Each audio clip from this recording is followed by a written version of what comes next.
আপনাদেরকে একটা ছোট্ট কারগুজারি শোনায়, আপনাদের দিল কেঁদে দিবে। 2016 সালের ঘটনা। তখন ঢাকায় মোহাম্মদপুর আমি খতমে তারাবির জন্য 2 জন হাফেজ নিয়োগ দেওয়া হবে কেন্দ্রীয় মসজিদে।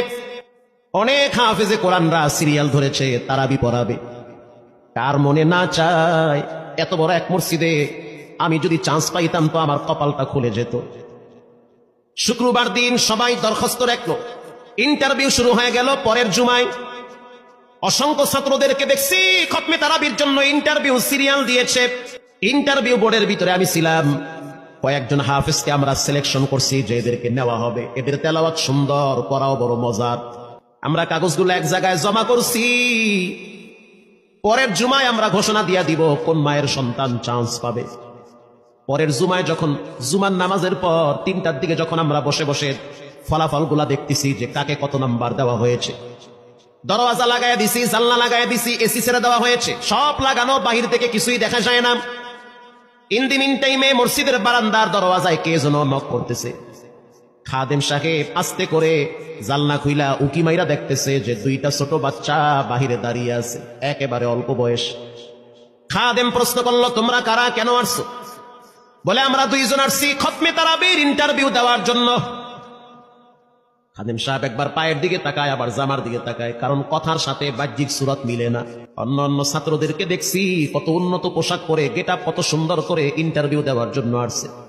আর এই 2 জনের দিকে তাকায় দেখলাম মনে হয় রাস্তায় ভিক্ষা করতে করতে আইছে, মানায় না, একেবারে গরিব। খাদেম বলল, ইন্টারভিউর ম্যাচ শেষ, চলে যাও বাড়িতে, নেওয়া হবে না। যাদের ব্যাপারে পরীক্ষা নেওয়া হয়েছে তাদের ব্যাপারে ঘোষণা দেওয়া হবে। বাচ্চা 2টা নাসরবান্দা বলতে আছে, আমাদের তো টাকা নাই যে আমরা ভাড়া দিয়ে এখানে আসব। বাবায় বড় কষ্ট করে 2-4টা টাকা জমা কইরা পকেটে দিয়া পাঠায় দিছে, এজন্য আসতে দেরি হয়েছে। খাদেমের বড় মায়া লাগছে, কারণ খাদেমও গরিবের সন্তান।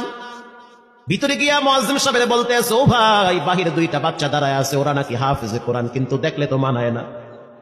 মুয়াজ্জিম সাহেব ধমক দিয়া বলতে আছে, কোনো সুযোগ নাই, তাড়ায় দাও। খাদেম গিয়া ইমামের কানে কানে বলতে আছে, হুজুর, বাহিরে 2টা বাচ্চা দাঁড়িয়ে আছে, চেহারার ভিতরে এত মায়া, কিন্তু বাহ্যিক সুরত মিলে না, ওরা নাকি কোরআনের হাফেজ। পাশেই তো রহমানিয়ার মুহাদ্দিস সাহেব বসা আছে, তিনি বলতে আছে, কি ব্যাপার, ফিস ফিস করে আপনি কি বলতেছেন? বলে, হুজুর, বাহিরে 2টা বাচ্চা দাঁড়িয়ে আছে, তারা খতমে তারাবির ইন্টারভিউ দিতে চায়। মুহাদ্দিস সাহেব বলল, কোনো কথা নাই, আল্লাহর ঘরের দরওয়াজা খুলে দাও, এখানে কোনো পার্সিয়ালিটি চলবে না। আল্লাহর ঘরের দরওয়াজা সবার জন্য খুলে দেওয়া হবে, আসতে দাও, ভিতরে বসতে দাও। যদিও ওদেরকে দেখতে মানায় না, বংশগত তেমন মর্যাদা নাই, ভিতরে আল্লাহর কোরআন থাকার কারণে আমাদের উপরে ওয়াজিব হয়ে গেছে তাদেরকে সম্মান করা। কোন দিক থেকে মানায় না, কিন্তু ভিতরে আল্লাহর কোরআন আছে, এজন্য তাদের মর্যাদা অনেক বেশি। এবার বাচ্চা 2টা বাহিরে উজুখানায় গিয়া সুন্দর করে উজু বানাইল। উজু বানাইয়া ভিতরে ঢুইকা আমি তাকায় দেখতেছি লঙ্গির এক মাথা নিচে আর এক মাথা উপরে।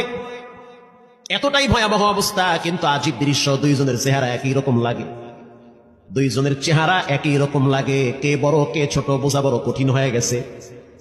মুসলমান ভাইয়েরা আমার, ইমাম সাহেব প্রশ্ন করলো, তোমরা 2 জনের বাড়ি কোথায়? বলে, আমরা নারায়ণগঞ্জে ভাড়া থাকি। বাড়ি কোথায়? বলে, আমাদের বাড়ি কুড়িগ্রামে। কুড়িগ্রাম থেকে ঢাকায় কেমনে আসছো? বলে, বাবায় ঢাকায় নিয়ে আসছে। কয় মাসে কোরআন শরীফ খতম করেছ? বলে, আমরা 2 জনে 11 মাসে 30 পারা কোরআন খতম করেছি। ইমাম সাহেব একবার চেহারার দিকে তাকায় আর একবার পায়ের দিকে তাকায়। স্থানীয় গণ্যমান্য অনেক ব্যক্তিরা তাকায় আছে এদের দিকে। ইমাম সাহেব বলতে আছে, বাবা, তারাবির ইন্টারভিউ শেষ হয়ে গেছে, বাড়ি চলে যাও। যেটা একটু দেখতে ছোট, ও চোখের পানি দেখলাম টিস্যু দিয়া মুছতেছে। কেন কাঁদতেছ? বলে, আমরা গরিব, তার জন্য মনে হয় আমাদেরকে তাড়ায়া দিতেছেন। আমরা জানতাম না ইন্টারভিউ তাড়াতাড়ি শেষ হয়ে যাবে, আসতে দেরি হয়েছে, কারণ আমাদের তো ভাড়া টাকা ছিল না, বাবাই কষ্ট করে কিছু টাকা দিয়েছে, সেটা দিয়ে এখানে আসছি। এবার মুহাদ্দিস সাহেব বলতে আছে, তাহলে একটা কাজ করো, তুমি কিছু তেলাওয়াত করে শোনাও। 2 জনেই উত্তর দিল যে, আমরা তেলাওয়াত করলে তো আর নিবেন না, আপনারা প্রশ্ন করেন, আমরা 2 জনে উত্তর দিব। আমি তো আশ্চর্য হয়ে গেলাম, জীবনে কত হাফেজ দেখছি, এরকম হাফেজ দেখি নাই। প্রশ্ন করবেন, আমি উত্তর দিব। বুঝতে পারলাম ভিতরের খবর কেউ না জানলেও একজন জানেন, তিনি হলেন কে? মুহাদ্দিস সাহেব বলতে আছে, বাবা, প্রশ্ন করব, ঠিক আছে, তোমাদের মন মতো একটু তেলাওয়াত করে শোনাও। তেলাওয়াত যদি মানসম্মত হয় তাহলে ইন্টারভিউ নিব, যদি না হয় তাহলে ছাঁটাই করে দিব। এবার ছোট যেটা সেটা তেলাওয়াত শুরু করলো সূরা তাহা থেকে। তাহা মা আনজালনা আলাইকাল কুরআনা লিতাশকা। এত সুন্দর পড়া মনে হইতেছে আসমান থেকে কোরআন নাজিল হইতেছে।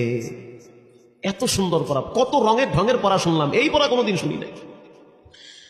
আমি তাকায় দেখলাম স্থানীয় টিউনো সাহেবের চোখের পানি বায়া বায়া পড়তেছি, ইশারা দিতে আছে আরো তেলাওয়াত করতে বলেন। এই পড়া তো শুনলে আমার দিলের ময়লাগুলা কাটে।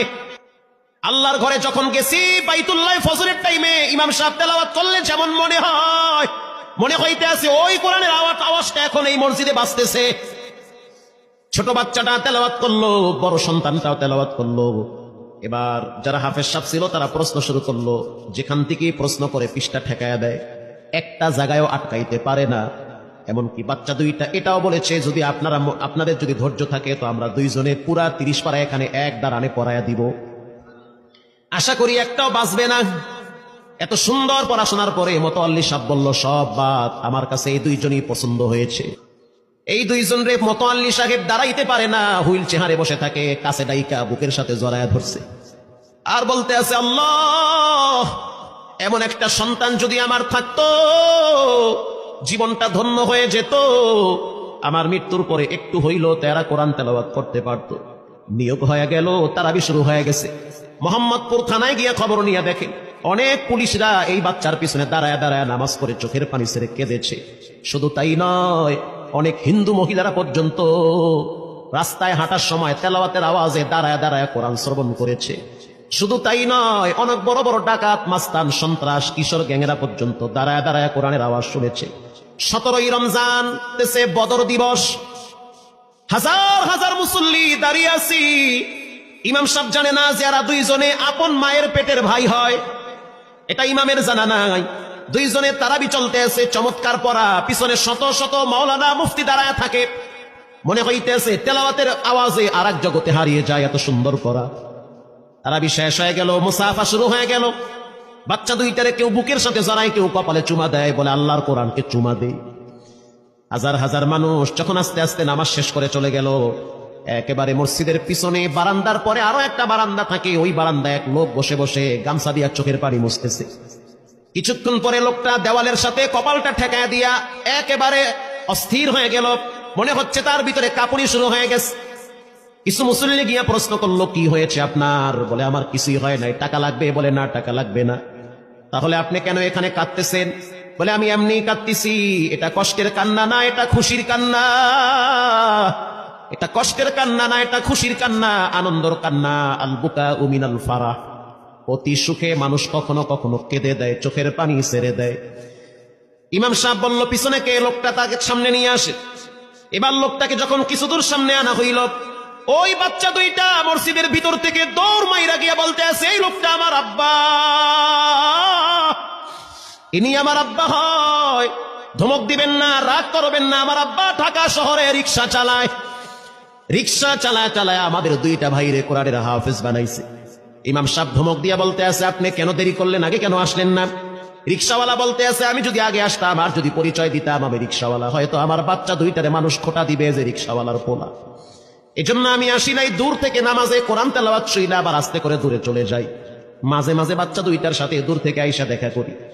এটাই হলো কোরআনের বরকত। পরে শুনতে পারলাম এই বাচ্চা দুইটার মাও নাকি গাড়ি অ্যাক্সিডেন্টে মারা গেছে। লাশ পড়ে আছে সেই পুরী গ্রামে। একটা ছেলের নাম জুবায়ের আর একটার নাম হলো তালহা।